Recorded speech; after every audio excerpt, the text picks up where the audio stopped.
میرے عزیز و محترم آداب، امید ہے کہ مزاج گرامی بخیر ہوں گے۔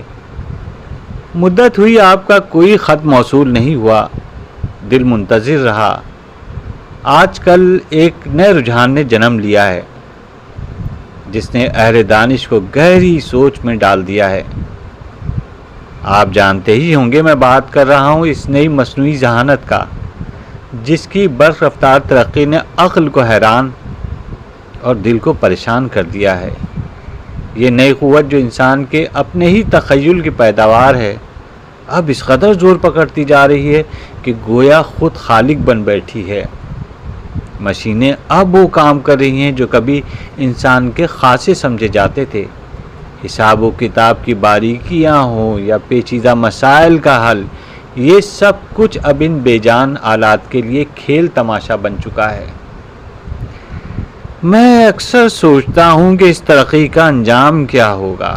کیا انسان اپنی ہی بنائی ہوئی اس قوت کے سامنے بے بس ہو جائے گا؟ کیا یہ نئی ذہانت ہماری تہذیب، ہماری اخلاق اور ہماری معاشرتی نظام کو اس طرح بدل دیں گی کہ ہم اپنی پہچان بھی کھو بیٹھیں گے؟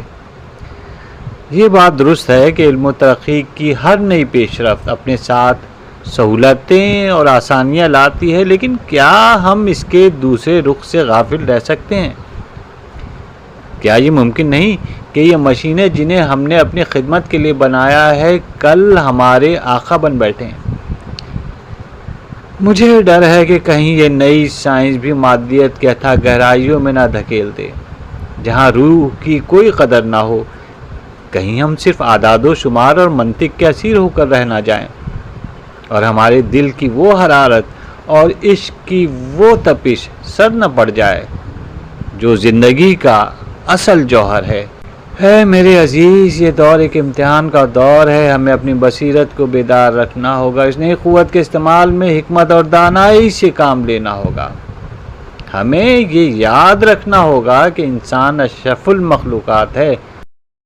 مشینوں کی ترقی اپنی جگہ، لیکن انسانیت کا جوہر اس سے کہیں بلند و بالا ہے۔ دعا ہے کہ اللہ تعالی ہمیں اس نئے فتنے سے محفوظ رکھے اور ہمیں صراط مستقیم پر گامزن رکھے۔ آپ کے خیالات سے آگہی کا منتظر رہوں گا۔ آپ کا خیر خواہ، محمد اقبال۔